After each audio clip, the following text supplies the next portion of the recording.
রাজ ভাই, আপনি এখানে কি করেন? তুই কি কখনো ভেবেছিস রাত হলে গাছগুলো কথা বলে? তোর মাথা মধ্যে কি ঠিক আছে রফিকে?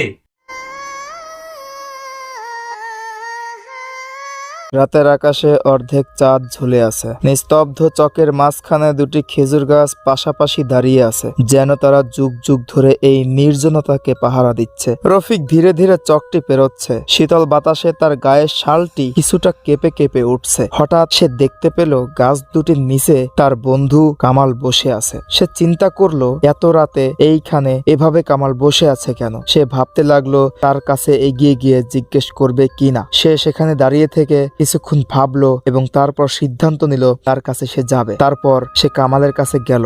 গিয়ে দেখলো কামালের মুখটা মলিন, যেন ভিতরে কোনো দুঃখ সহ ভার বহন করছে। রফিক এগিয়ে গিয়ে বসলো এবং কামালকে উদ্দেশ্য করে বলল, কামাল, তুই এখানে এভাবে বসে আছিস কেন এত রাতে?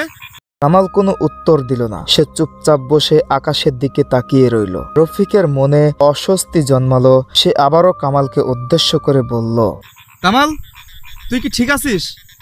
চল বাড়িতে যাই, দেরি হয়ে যাচ্ছে, এখন তো অনেক রাত, আয়। কামাল এবার রফিকের দিকে তাকালো। তার চোখে অদ্ভুত শূন্যতা, ঠোঁটের কোণে হালকা হাসি। তারপর সে রফিককে উদ্দেশ্য করে বলল, তুই কি কখনো ভেবেছিস রাত হলে গাছগুলো কথা বলে? এত রাতের মধ্যে এরকম একটা পরিত্যক্ত চকের মধ্যে তুই এইভাবে বসে আছিস, ভয় করতেছে না? উল্টাপাল্টা কথা বলতেছিস আবার। চল বাড়িতে চল। তারপর কামাল রফিককে উদ্দেশ্য করে বলল, আমি এখানেই থাকবো, তুই বাড়ি যা। রফিক ভেতরে ভেতরে অদ্ভুত ভয় অনুভব করলো, কিন্তু কিছু না বলে বাড়ির দিকে হাঁটা দিল। পেছনে তাকিয়ে দেখলো কামাল গাছের নিচে দাঁড়িয়ে আছে, অদ্ভুত ভঙ্গিতে হাত দুটো গাছের ডালের দিকে এগিয়ে দিচ্ছে। বাড়ি ফিরে রফিক ঘুমানোর চেষ্টা করলো, কিন্তু ঘুম আসছিল না। সারা রাত কামালের সেই শূন্য চোখ আর গাছের নিচে বসে থাকার দৃশ্য তার মাথায় ঘুরছিল। পরের দিন সকালে রফিক কামালের বাড়িতে গেল। গিয়ে দেখলো কামালের ভাই রাজ দরজার পাশে কি যেন করছে। গিয়েই তার ভাইকে উদ্দেশ্য করে কামালের ব্যাপারে জানতে চাইলো। রাজ ভাই, কামাল দেখলাম খেজুর গাছটা বসে রয়েছে, চকের মধ্যে রাত্রে ওর সাথে দেখা হয়েছিল, দেখলাম অদ্ভুত আচরণ করতেছে, কোনো সমস্যা হয়েছে নাকি? কামালের ভাই বিস্মিত চোখে রফিকের দিকে তাকালেন। তারপর রফিককে উদ্দেশ্য করে বলল, এ রফিকে, তুমি এসব কি করে লাগছে? ও খেজুর গাছ তলা বসে আছে মানে? আজ 3 দিন ধরে ও জ্বরে আক্রান্ত, ও বিছনায় শুয়ে রয়েছে, আর তুমি কইছো রাত্রি দেখলাম যে খেজুর গাছ তলা বসে আছে। তোমার মাথা মধ্যে কি ঠিক আছে রফিকে? তুমি এসব কি করছো? রফিক বিশ্বাস করতে পারলো না। সে কামালের ঘরে ঢুকলো। সরাসরি কামালের কাছে গিয়ে দেখে কামাল বিছানায় শুয়ে আছে, দুর্বল আর নিস্তেজ। তার চোখে সেই একই শূন্যতা, গতকাল রাতে যে শূন্যতা গাছের নিচে বসে থেকে রফিক দেখেছিল। রফিক ভেতরে ভেতরে কাঁপতে শুরু করলো। তারপর সেইখানে আর এক মুহূর্ত দেরি না করে সেখান থেকে চলে গেল। কাঁপতে কাঁপতে সেই চকের দিকে রওনা দিল। ভর দুপুর, চারিদিকে শুনশান নীরবতা। গাছ দুটির দিকে তাকাতেই তার গা ছমছম করে উঠল। গাছগুলো যেন আরো উঁচু আর গাঢ় হয়ে গেছে। হঠাৎ, রাজ ভাই, আপনি এখানে কি করেন? এই মাত্র না আমি আপনার বাড়ি রেখে আসলাম। কালকে রাত্রে আমি এখানে কামালরে দেখলাম, অদ্ভুত আচরণ করতেছে।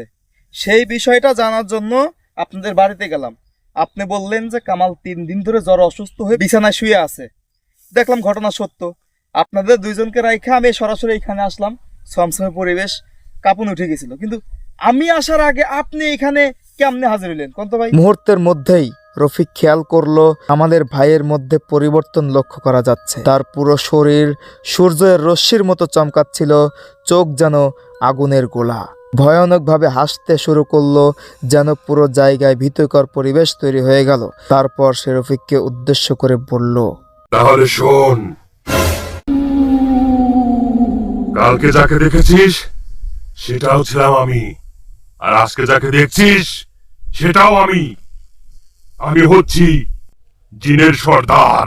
আর এই যে গাছ দুটো দেখছিস না, এই গাছ দুটো কোনো সাধারণ গাছ নয়, অনেক পুরনো গাছ। দিনের বেলায় সবাই কাজ বাজ করে এখানে, কিন্তু আমি কিছু বলি না। যখন রাত হয় তখন এই জায়গা পুরো আয়ত্ত আমার, আমার অধীনে চলে এই জায়গা। তখন এখান দিয়ে যে কেউ যাতায়াত করুক সেটা আমি পছন্দ করি না। আর কাল যখন তুই এখান দিয়ে যাচ্ছিলি তখন আমার অনেক রাগ উঠলো, আমার জেদ চাপলো। তাই আমি কামালের রূপ ধরে তোকে ভয় দেখানোর চেষ্টা করেছি, আর এখন তুই যাকে দেখতে পাচ্ছিস আমি তার ভাই রাজের রূপে এসেছি তোর সামনে। আমরা চাইলে যে কারো রূপ ধারণ করতে পারি।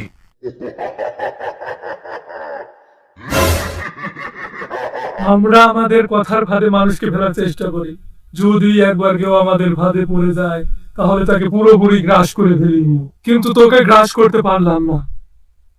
তুই অনেক সাহসী এবং বুদ্ধিমান ছিলি, ভবিষ্যতে আর এখান দিয়ে রাতের বেলা যাওয়ার চেষ্টা করিস না তুই। তারপর সেই জিনিসটা অদৃশ্য হয়ে গেল। রফিক সেখানে আর এক মুহূর্তে দেরি করলো না, তাড়াতাড়ি বাড়ি চলে আসলো। তারপর থেকে সে আর কোনোদিন সেই পথে চলাচল করেনি।